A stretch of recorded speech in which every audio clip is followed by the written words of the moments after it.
शिलांग के पर्यटन क्षेत्र के डबल डेकर रूट के खाई वाले हिस्से के जिस होम स्टे में 23 मई को इंदौर के लापता दंपति राजा रघुवंशी और सोनम रुके थे, उसका सीसीटीवी फुटेज भी सामने आया है। उनके हाथ में सामान भी नजर आ रहा है। बता दें कि राजा का शव 11 दिन बाद मिला था और 13वें दिन 4 जून को राजा का इंदौर में अंतिम संस्कार किया गया, जबकि पत्नी सोनम रघुवंशी के बारे में 15वें दिन भी कोई सुराग नहीं मिला है। सोनम को तलाश रही पुलिस और खोजी दल ने इस सीसीटीवी फुटेज को भी जांच में शामिल किया है।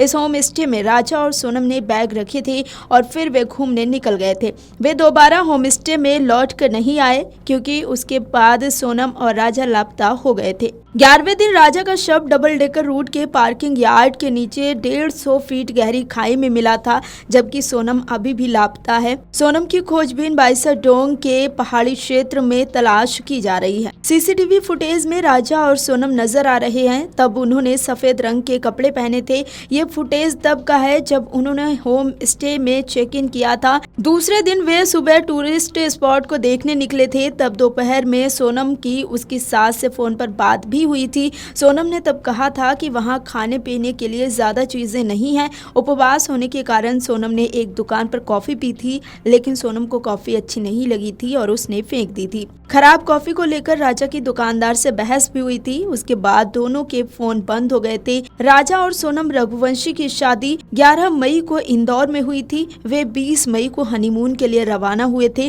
राजा इंदौर में ट्रांसपोर्ट का व्यवसाय का काम करता था। दंपति इंदौर से बेंगलुरु होते हुए गुवाहाटी पहुंचे, जहां मां कामाख्या के दर्शन करने के बाद 23 मई को मेघालय के शिलांग रवाना हुए। शुरुआत में परिवार की दोनों से बात होती रही, फिर संपर्क टूट गया था। राजा के बड़े भाई सचिन रघुवंशी को पहले लगा कि नेटवर्क का इश्यू होगा, लेकिन 24 मई से दोनों के मोबाइल बंद हो गए तो चिंता सताने लगी।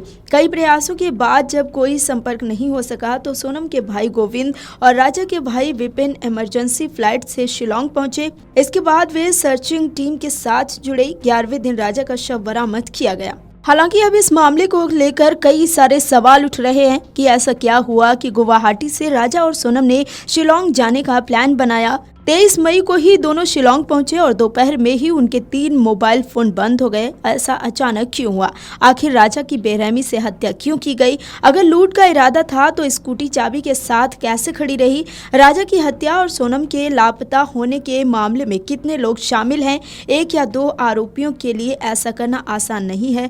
पुलिस का कहना है कि जिस हथियार से राजा की हत्या हुई है वो नया है। क्या वो शिलांग से ही खरीदा गया था? पुलिस को राजा के शव के पास एक सफेद टी शर्ट मिली है। आखिर ये सफेद टी शर्ट किसकी है? एडी व्यू पॉइंट पर पुलिस को एक लाल और काले रंग की जैकेट भी मिली है। ये वही जगह है जहां राजा और सोनम की स्कूटी रुकी थी। ये जगह वहां से कुछ ही दूरी पर है जहां राजा का शव मिला था। ऐसे में पुलिस ये भी पता लगा रही है कि स्कूटी यहाँ क्यों रुकी और जैकेट किसकी है। Video desk amarujala.com। अगर आप ये वीडियो YouTube पर देख रहे हैं तो हमारे चैनल को सब्सक्राइब करें और बेल आइकन को दबाना ना भूलें। अगर आप Facebook पर ये वीडियो देख रहे हैं तो हमारे पेज को लाइक करें।